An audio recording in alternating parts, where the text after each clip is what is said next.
This week on Dig Me Out.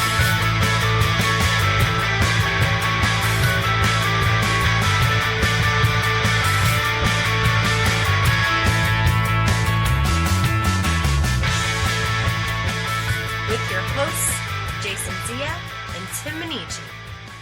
Jay, we're back again with another episode thanks to our Dig Me Out Union on Patreon.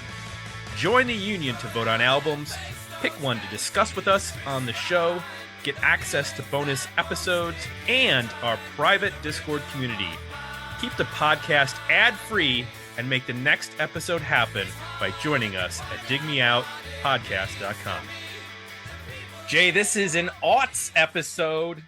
Double Zeds, Jay, as they say in Canada. Double Zeds. Is that what they say in Canada? I have to check with our Canadians because it's Z up there, right? It's not zero. I think it seems to be Z everywhere except for here. Like I hear people in Europe say that. I hear Australians say that. I think we need to make that happen here. Do Canadians say that? I think so. I know they say other things differently than us. So why not that? I'm going to start a change.org petition to start pronouncing it Zed because it just sounds cool. But what's really cool is that we did a poll for our aughts episode. And if you don't know, we're integrating some aughts episodes into our regular feed.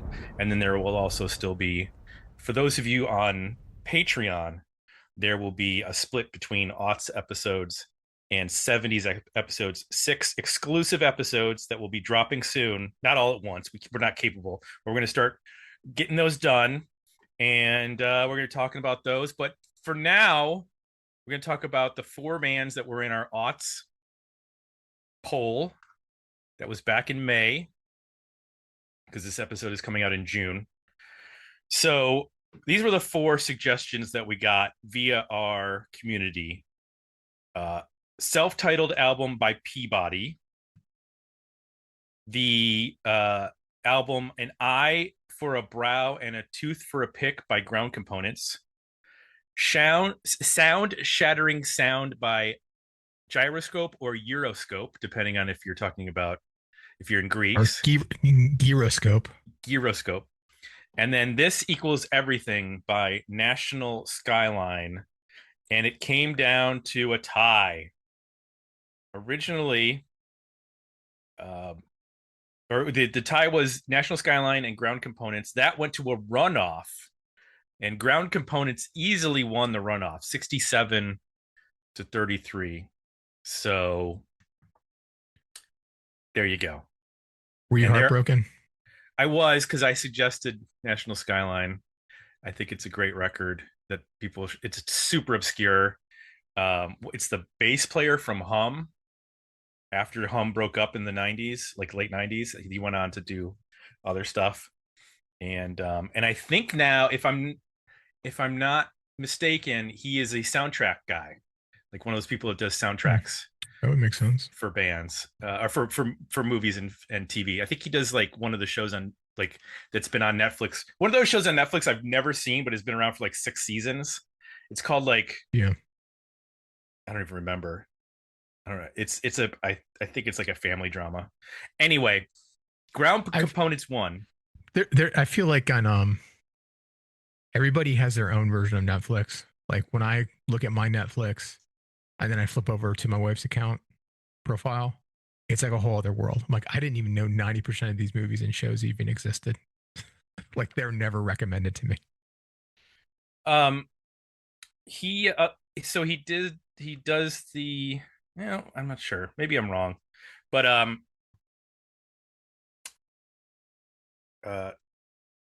can't remember what the name of the show is. Anyway, point being, Ground Components won, an Australian band that was suggested by Gavin Reed, our friend Gavin Reed, who has just been here like twice recently. He's like, "You want me again?" I was like, "No, we've had enough Gavin for the spring. Let's let the Gavin simmer for a little while, and then we will bring out the Gavin again. Let's demand build a little." Yes, exactly. You want to give it and then take it away. Give it and take it away. That's how you build your suspense.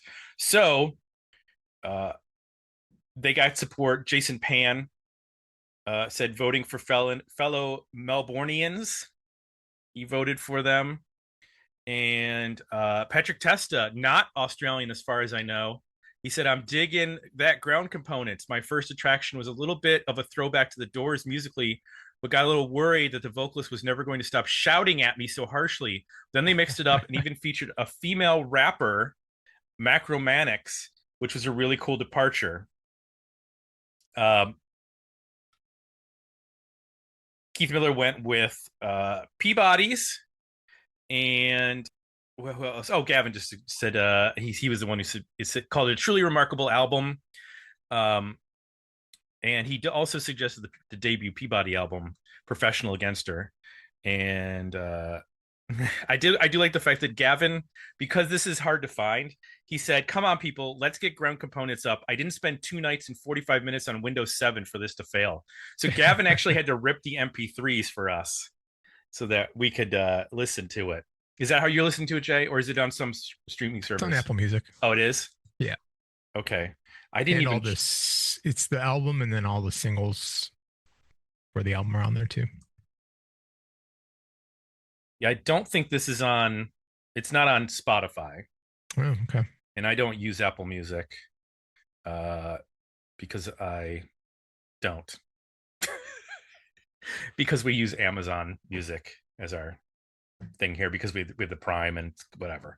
Anyway, point being, ground components won. I'd never heard of them. Jay, I'm guessing you had not heard of them. No, I'm kind of surprised. I was sort of into this sound in the 2000s. So some backstory on ground components from, as mentioned, Melbourne, Victoria, Australia. History of the band. Formed in 2002, broke up in 2007. They formed with Indra Adams on bass guitar, Joe McGuigan on lead vocals and guitar, Simon McGuigan, I'm guessing that's his brother, on drums, and Dallas Paxton on keyboards. Their only album, which is An Eye for a Brow, A Tooth for a Pick, was released in September 2006. It made it to the ARIA albums chart. And then shortly after it was released, they broke up. So they played a lot of shows before they actually like recorded anything with a lot of bands. And it built up like sort of they became like a band that other bands would bring along. So, for example, M. Ward and the Microphones both used the band as their backing band when they played, when they toured. My Morning Jacket, when they were on tour of Australia, they had several of the members come out and play with them for their shows. The album was released on Shock Records, which is an Australian label. And so it was released in 2006, and then they broke up in 2007.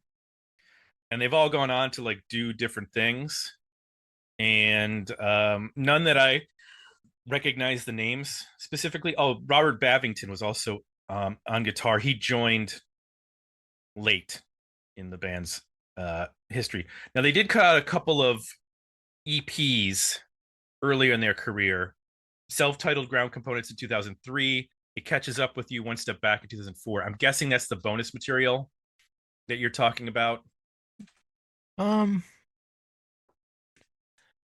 Yes, there's a couple EPs, and some of them are associated with singles here, and some aren't. Got it. Starting in 2003. Yeah. Because the album itself is only 9 songs. So if there's more than 9 songs, then that's where it comes from. There is I don't know if you picked up on this, there's a cover on the album. The last song, It's All Right, Ma, I'm Only Bleeding, that's a Bob Dylan song. Okay. which if you didn't tell me that, I wouldn't have known it because I don't know No. any Bob Dylan. I mean, I know the big songs by Bob Dylan, but I've never delved into Bob Dylan's Huh. career because I don't really like his voice. Yeah, I'm with you. I typically like his songs when they're covered by other people, but yeah, I Mm-hmm. struggle with his presentation. Yep. Same. And often when I hear songs that are, then I learn they're his, it's hard for me to imagine how they're his. This being a good example. Like, Mm-hmm. try to imagine in my head Bob Dylan singing this song, and I don't. Does not compute. Does not compute. Let's I mean, there's not a lot about this band. Even though they were together for 5 years, they only had the one release. If you Google the band and this album, there's not a lot of reviews of it. There's a couple out there, and like on Pop Matters and Troublezine, those kind of. But this is in that weird period where 2007. Yes, people are still making CDs, and you can go to their Discogs page. They did release this CD in the U.S., Australia, and Japan. Although Japan followed, it was a year later. But uh, man, I'd be hard pressed if I ever saw that CD anywhere. It's funny because you look at that album cover and you're like, oh, this is going to be like a Danko Jones album, or you know what I mean? Like it Yeah, looks yeah. like it's going to be a high energy rock record or metal or something with those fangs, Mm-hmm. and Looks not like quite what. a gorilla, maybe. Yeah, a gorilla with grills with gold teeth. I'm not sure what that. Yeah, I think maybe it's a gorilla. But anyway, that was one of the first twists that I was not expecting, was that it was going to be such a different sound from what the album cover is going to be, because you kind of make assumptions. Now the back of the album, which I found on Discogs, it's just a picture of the four of them in like a cross form, uh, in like at different angles, and then there's band pictures inside and stuff like that, and handwritten notes and whatnot. So let's get into talking about the actual Ground Components album. Jay, what works for you on an eye for a brow and a tooth for a pick? Yeah, so on the surface, you're hitting on it with the album cover, and you get it when I think at a sort of cursory level, this record, it has this punk presentation to it, I guess I would say. You've, you've got the energy with the vocals, the visual there. Obviously the vocals also have this raw kind of spoken, screamed presentation that is forms a lot of the first impression. But as you dig in deeper and deeper and deeper on the record, you hear a really deep understanding of 60s and 70s rock, soul, and dance music, which other bands did. Like, I'm thinking of a band like Radio 4 around this time that I liked quite Mm-hmm. a bit. But this is it's not just like punks who maybe heard a couple soul records and were inspired. This sounds like people who really deeply understand how to play this stuff. And I think it comes through when you really pay attention to the bass and the organ. They really play off each other very well. Super dynamic. The bass moves from being slinky and moody, but it also can deliver like heavy disco rock, grooves. You can tell they know how to play. Like, these aren't just like, guitar player who was inspired by a 70s record and picked up an organ and started pounding on the keys. Like, this is somebody that knows how to play the instrument and knows how to play it in a band so that it can drop in with the bass and groove with it, but also it knows how to float on top. So it plays this trick of, the bass is laying down these, really solid grooves, and then the organ is dropping into those to kind of play off of it.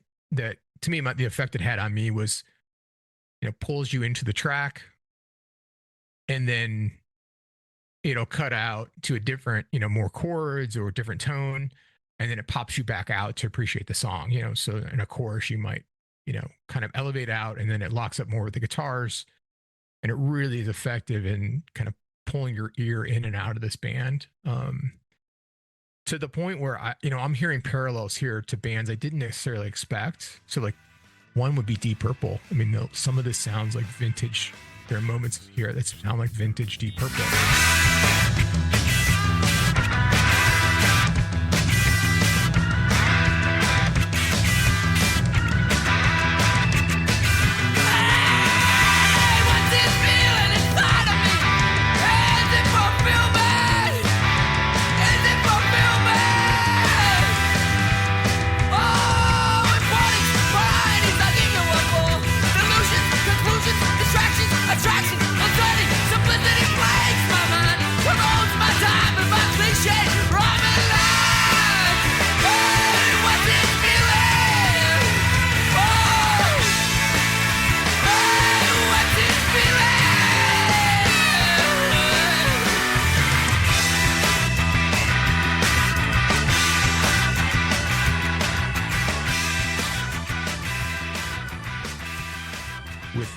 Organ and the drums are playing these kind of like funky grooves and jams. I also heard The Jam. I heard Gang of Four. Gang of Four is probably like I would think most people would jump to first, but I think of Gang of Four being a little more rigid than this band is. This band is more organic and more jammy, I guess, in terms of like, the right little parts and dynamics and things that are very like performance oriented, that I think work really well. You also hear contemporaries, like a little bit of Rocket from the Crypt. I heard a little bit of Supergrass. There's some moments on this album where they switch to almost like a Southwestern feel. You hear some like maybe trumpet. It kind of has these mariachi kind of notes. It reminded me of the Bronx Side Project, Mariachi El Bronx. So it not expecting at all, but like these different flavors and layers of things that are not typical in terms of, a punk rock record or a high energy rock record.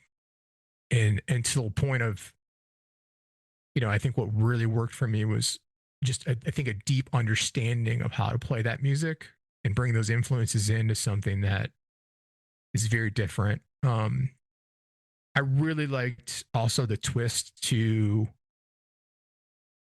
what is probably the biggest surprise in the album, the song As the Winter Months Approach, which doesn't feature bass and organ prominently. It's mostly acoustic guitar and vocals. Mm-hmm. And that worked really well too, which was very odd for me. Like by that point, you're sort of at the tail end of the record and you think this band, and then they take a total left turn.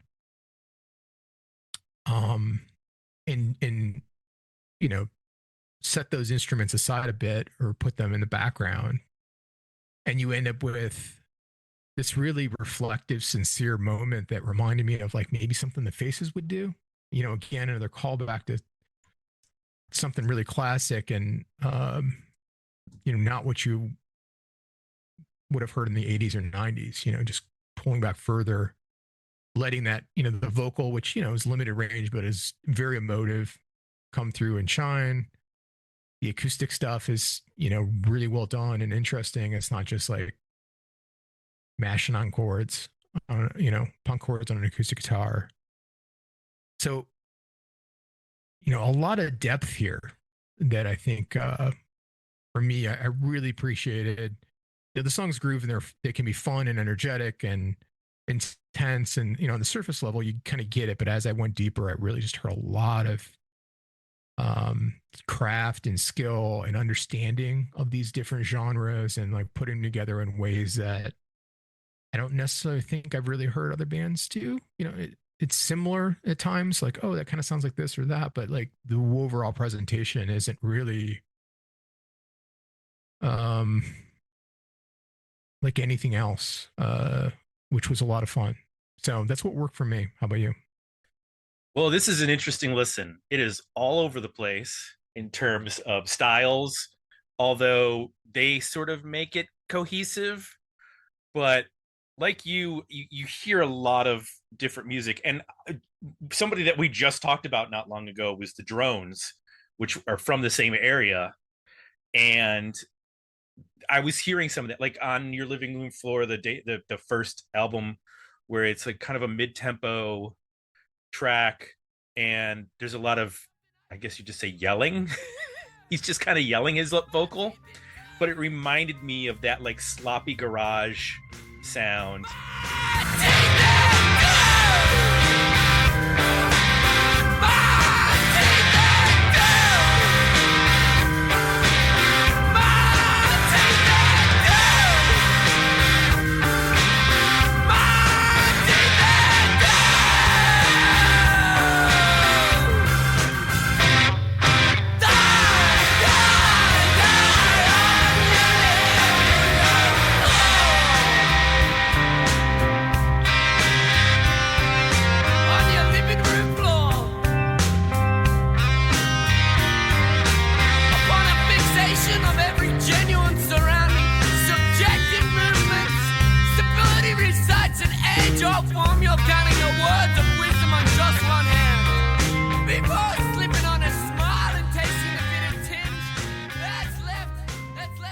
It was interesting because it also reminded me of like some of the Frank Black solo albums in the 90s, when he got away from the Pixies sound and kind of started developing more of a retro garagey sound on some of the stuff with the Catholics. Um and that was really the thing that struck me, was like hearing that organ that they use. It reminded me a lot of the early 2000s like garage rock scene. uh Bands like the International Noise Conspiracy was one that came into my mind, because they kind of, that was it was Dennis Lixon from the Refused, sort of taking that Refused energy but then recontextualizing it in these like anti-capitalist punk rock, garage rock songs, and they would often use organs and things to accentuate the sound. And you get that here, but then you get, it is I such a forgot about weird that record. band. Coming in from All Angles, which features the rapping of what are their names again? The Macro Manics, Mantics. Just was not expecting that. Like the way that song starts out with like this chanting of the chorus, and then you get like this female rap section, and I was like, okay, did not expect it to go this way. And then Hands in the Air, which follows that, like I think almost the whole album is gang chorus. Like there's just a constant big vocal throughout the whole song. And you just get you like every song is sort of like its own thing, but the band creates the cohesion. um and it really like hit a nice sweet spot of that garage rock sound, that Swedish garage rock sound, that this would have fit in. Like if I had gotten this in 2007, this would have fit in perfectly with Noise Conspiracy and Division of Laura Lee and Kato Salsa Experience and all these like retro European garage bands that were all kind of doing their own things. um but then also doing weird stuff that goes in unusual directions, like I said, like the Drones. And there's just some real weird wonky stuff that like is like Captain Beefheart-esque, and it's just wild. It's an interesting listen. um the Dylan cover is, I don't know that song. I don't know if that's a well-known Dylan song or if it's like an album track, but that's a weird ass song. And yeah, I quite enjoyed a lot of this record. because it sounded fresh, although it sounded familiar, which is a weird thing to say. Like it doesn't Yeah. sound burnt out. And you think about like Australia at the time, the thing that I remember was like there was a real retro thing happening with Australia because you had Wolf Mother doing their like Zeppelin, 70s rock sound. You had Jet who were doing their thing. And then you had the Vines who were basically redoing Nirvana in some respects. So there Mhm. was like a retro thing happened, but it wasn't this sound. Yeah. Yeah, it was So, an exciting time for me oh too. yeah, Like a lot of these bands, and I'm that's why I mentioned earlier. I'm kind of surprised I didn't come across this band because, yeah, to your point, there was all of this like reaching back to lots of different sounds and reinventing them. Some of it was reaching back to the 90s, but some of it, was going back further into subgenres and, different movements from the 60s and 70s, and then re-putting together in these really, what I thought was really interesting because a lot of it was very danceable too, which it felt like rock desperately needed to stay relevant and needed to not just be hooky, but it needed to, you know, be something you could put on and people could gather and, want to dance to or feel good to, even if it was, some of the lyrics might be politically driven or whatever. Like yeah. at its core, it was something you'd want to do more than just, mosh, be violent, bang your head. Like it just felt like obvious to me that this is a band like this and many of the others we've mentioned, International Noise Conspiracy, Radio 4, um, a lot of the others that they're bringing in these types of elements just seem like, oh, this is going to be sustained. Like we will continue to hear like a pretty heavy presence and subgenre of this type of music in the rock spectrum, and we did it. It sort of died, Yeah. which was very puzzling to me. So it was fun in that aspect to just remember that time of like, oh, this felt like so optimistic for the genre. Like we were gonna persevere and remain relevant with bands like this, and didn't happen. So you're talking about dancey rock. I feel like that was happening like in areas around the country Yeah, in the United States, like especially in the 70s. So you think about like the Jay Giles band, who yeah, people know them because of Centerfold and stuff, yeah. but really they were a very dancey Mm-hmm. R&B band to start Mm-hmm. out. So when you listen like a song like Head in the Sand, if you take his vocals off of that, that could be a early Jay Giles band song.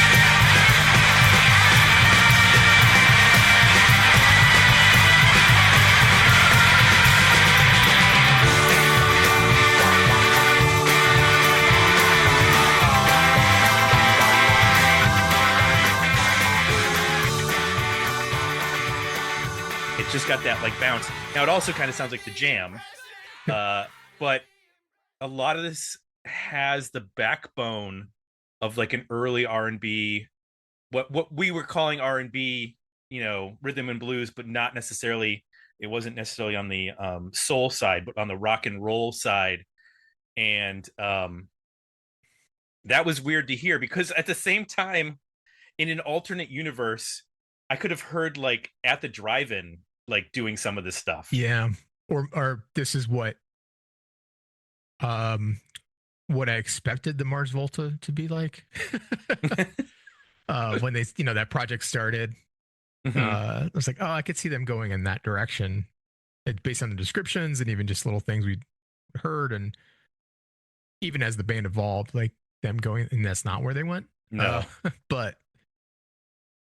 I mean, Head in the Sand, it's a good example of like the thing. I think all the stuff, the bands you call out there makes sense, but then also like the way that organist is kind of churning in the groove there and the feel rhythmically of that, it kind of feels like a Deep Purple song to me too. You know, it's um obviously vocally it's totally different and whatnot, but like it's coming from that deep understanding of like, you know, those sounds, those earlier sounds, those 70s, you know, sort of danceable, you know, a little bit boogie oriented, you know, grooves. What doesn't work for you on the record? Well, the vocals can be very abrasive and a bit much. I struggle with it. I think as it, a lot of it maybe because of the sequencing. You know, it starts off and ends in its most aggressive forms on the record, and you get to a sweet spot around our sun, like track 6 through 8.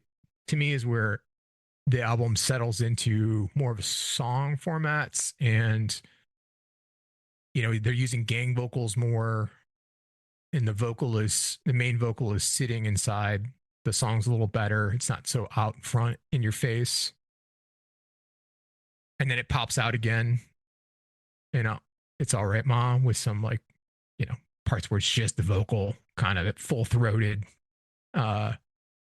screaming. And I just I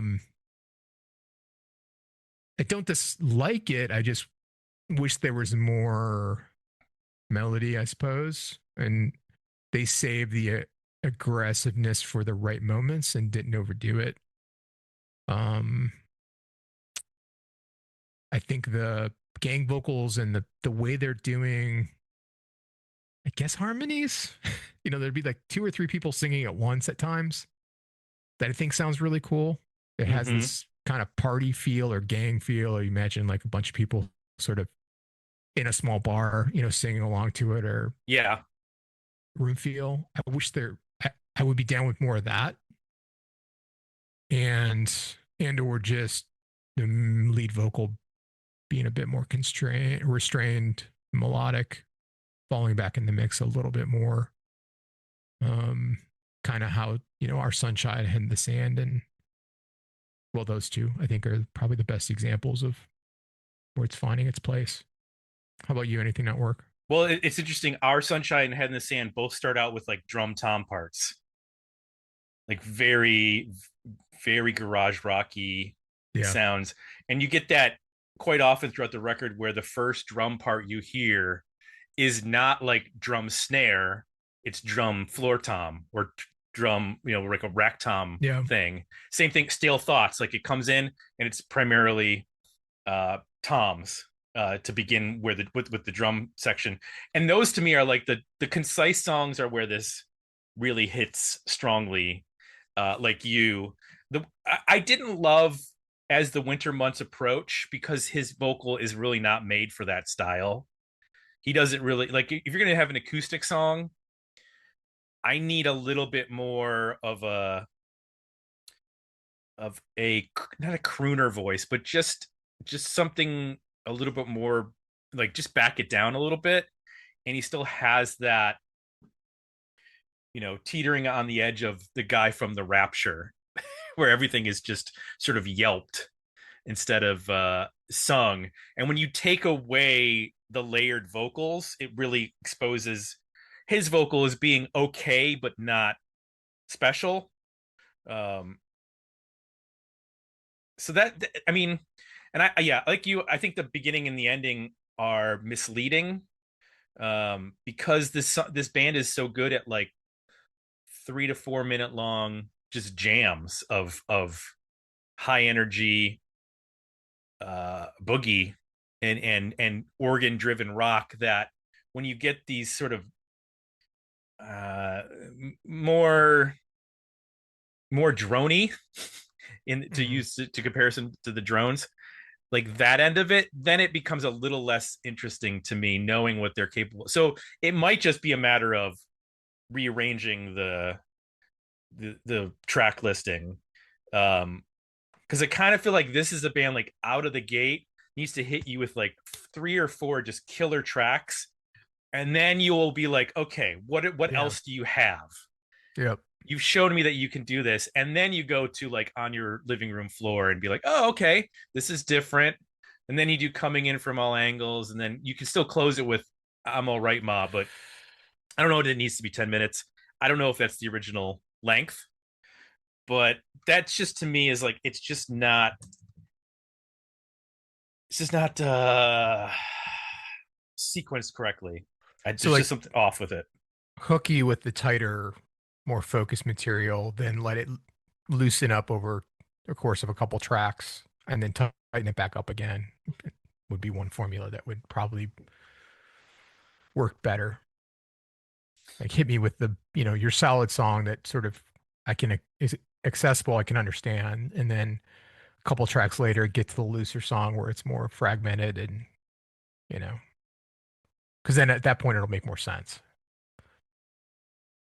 So the Dylan original is 7 minutes and 29 seconds.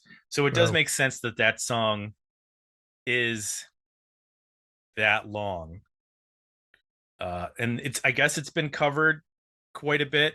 Roger McGuigan covered it for Easy Rider. And it's Terrence Trent D'Arby covered it. That's interesting. Okay. Billy Preston, the famous keyboardist, he recorded a cover of it for Everybody Likes Some Kind of Music, and then a number of other artists throughout the world have covered that song. I guess because it's lyrically considered like a masterpiece, because there's lines in the song like "Money doesn't talk, it swears." He's not busy being born. He's busy dying, something like that. I don't. These lyrics are a little confusing to me. Although the masters make the rules for the wise men and the fools. Classic Dylan. Wise men and fools. What did you think about the lyrics on this? Did anything pop to you? I don't know that they did. Yeah. I feel like the lyrics were often in service of the chanting or the yelling or the, like, what was the most like sort of punchiness. I don't know that I got anything out of the lyrics like from a storytelling standpoint or a point of view. Yeah. I mean, just again, surface level, my expectation was that these were going to be politically driven in sort of social class, oriented, working class kind of themes. But I don't necessarily think I walked away with a strong sense of if that's true or not. Yeah. The one that really stood out to me was Fistful of Dallas, just because he repeats a lot of the dark side of Dallas and the same lines over and over again.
In there, I think, is Dark Side of Dallas raping me in the face. Yeah. I was like, what? I've been to Dallas. What part of Dallas is he talking about? More Fort Worth. And what does raping you in the face mean? So there, I don't know. There's a Yeah. lot of aggression, but then some of the lines as you analyze, I'm like, I don't know what you're talking about. Like, okay. Yeah, it seems more patched together than Mhm. and just serving the song than trying to make sense out of it. Maybe it does, and we're just not catching the references, but I don't have a good idea of what they're talking about. Um, and like I said, like it's hard to find a lot of info on this. So like usually when you go to All Music, for example, if you look up a band, it'll say like similar artists.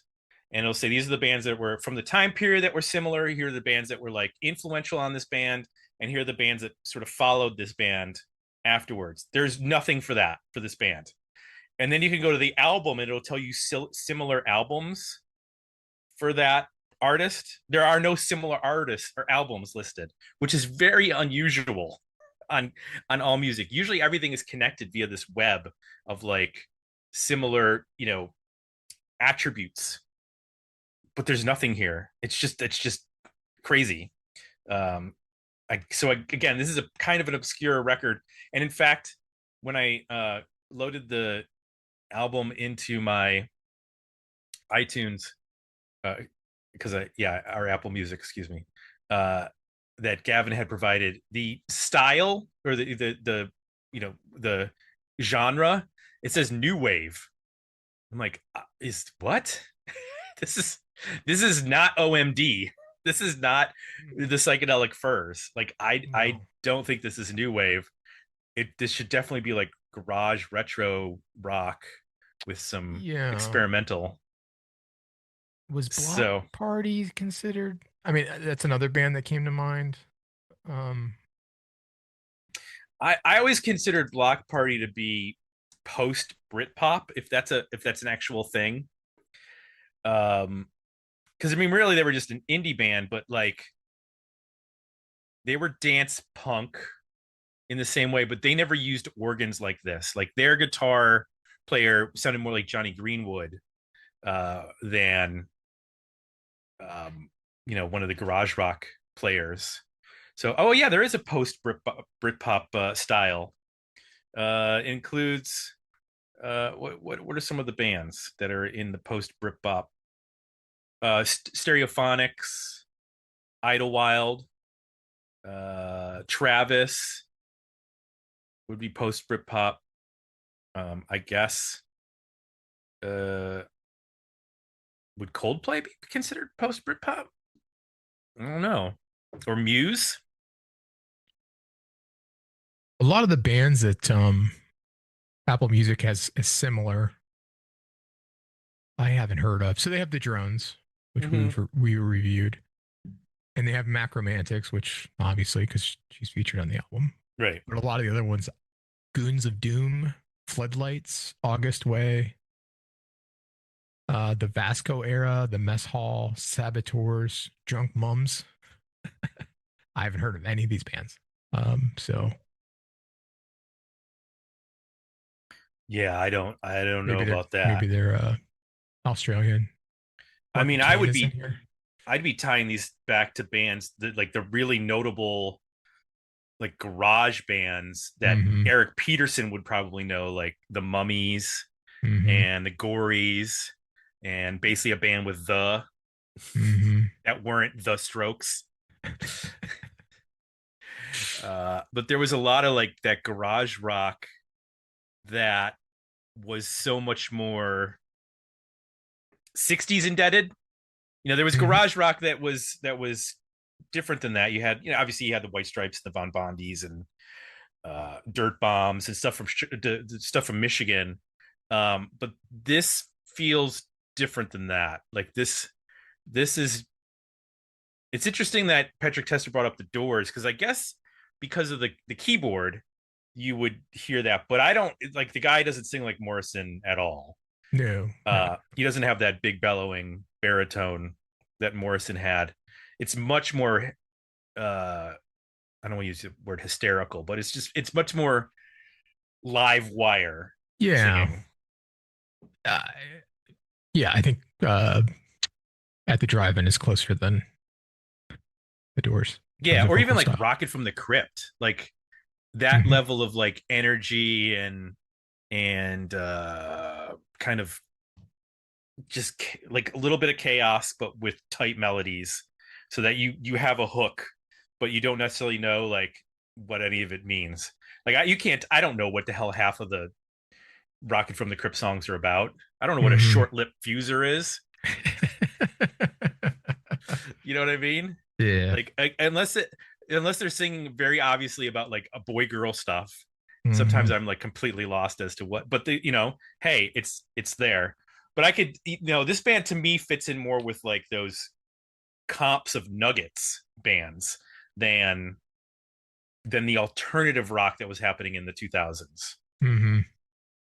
So When I look at Radio 4, which is another band that came in mind when I heard this, look at their similar artists, like The Rapture was yeah, another so the one. Rapture were I like that first Rapture album a lot, but it was more dance, like it's straight up like dance beats, like Mm-hmm. psh, psh, psh, psh, that kind of stuff. Mm-hmm. But the vocalist was very similar in that he had kind of a shrieky voice at times, um, Mm-hmm. which made it so that either you really like it or you really hate it, kind of. Mm-hmm. Um, that was that whole like weird dancey thing, experimental thing that was happening in, I think, from New York City, where there was like them, and then you had like Chick Chick Chick, the one with the three exclamation points, who were Mm-hmm. doing like music based around almost like disco, but disco filtered through art rock and Mm-hmm. experimental rock. So Yeah, some of the related bands, funny, just reimagine you're saying it. One of the related bands would be Shit Disco, which I've never heard of, but it's basically looks like art disco rock. Art Brute was another one. oh yeah, Art Brute. Elephant, which was like maybe a bit more new wavy version of Yeah, they were more rock. like, yeah, Elephant had that um dun, dun, dun, dun, dun, dun, dun. It was super like almost like the editors, like the that Mm-hmm. like deep voice. Mm-hmm. Um and what was the name of the Misfit? That was the single Yep. by Elephant, which I that's a good song, but Mm-hmm. I don't really remember anything else by that band. Uh that's all I got. Yeah, but no, this. I mean, it's in a space like a broader, um, you know, movement that happened throughout the 2000s. Because some of these bands we're talking about, I mean, they go back to '99. The album we're reviewing is 2007, right? So Mm-hmm. there was a good run there of trying to make this more sort of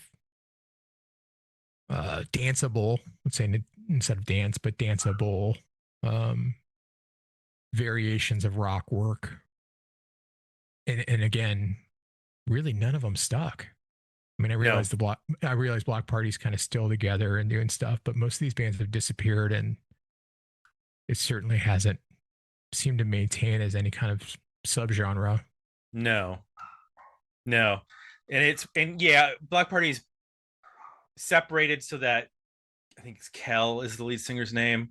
He's done Mm-hmm. solo stuff away from there. It's been much more electronic, Mm-hmm. and the band has incorporated a lot more of that. I love those first two Block Party records, but I haven't been able to get through anything after that. Um,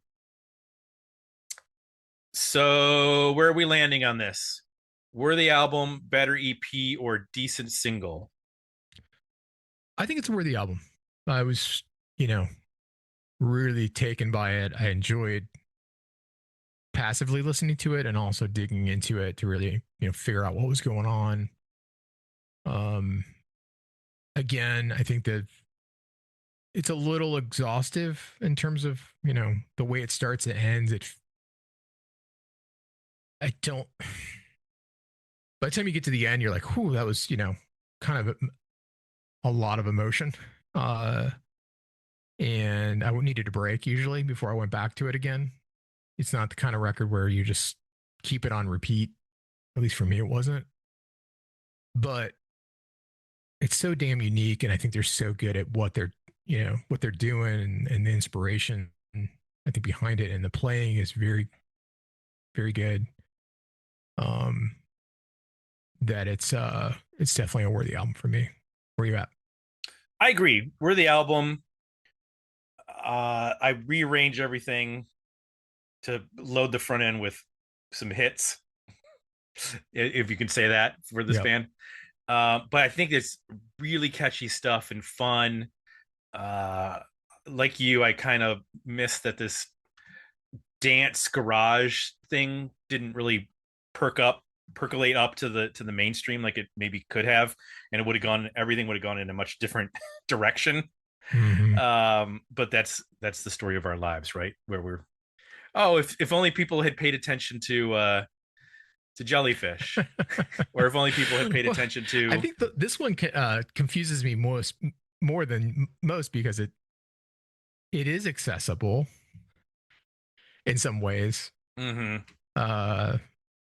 Usually, you're like, oh, it wasn't, it didn't have crossover appeal or didn't appeal to enough people. It's like, well, this one, a lot of people would want to get together and sort of just, even if you were just hanging out or drinking or whatever, it's music you can kind of groove to and pay attention to if you want. But that's the part that is confounding for me. Yep. We're the album from both of us. We need to thank Gavin for bringing us another interesting record, another Australian record we had never heard, but are now aware of. And we can add to our Australian discography, which, by the way, if you want to, you just go to our website. There's tons and tons of Australian artists that you've probably never heard that have been brought to us by our legion of Australian listeners. And we thank each of them individually and as a group. Thank you all. And I want to remind folks that if you enjoyed revisiting the aughts, which really should have only been like 3 or 4 years ago, but now are 15 years past. Remember when we started this podcast, Jay, the 90s weren't 15 years ago, and now the aughts are 15 years ago. No. Oh, don't remind me of these things. I know. I'm sorry. So I mean, these would have been like new releases. Have we reviewed these when we started the podcast? Right? I know. I mean, they'd only be a couple years old. Yeah, this would have been like, hey, we missed this. This came out 3 years ago. Right. Yeah. Yikes. Join us at digmeoutpodcast.com to explore all of those episodes, over 800 in our archive, along with history of the band posts, weekly new release roundups. And if you want more, paid subscribers unlock bonus podcast episodes covering 70s, 80s, and aughts rock, new release reviews, and access to our private Discord community. That's digmeoutpodcast.com. And while you're there, suggest an album you think deserves to be featured on a future episode of Dig Me Out. For Jay, I'm Tim. We're out. We'll be back next week with another episode of Dig Me Out. Spit, ether, razor wire, digs into the fossils, pocketbook, got a good align with the eyes wide shut. Wise guy stuff comprised of height and kite, fly, fluff, aka cloud proof. I allow you to arouse me.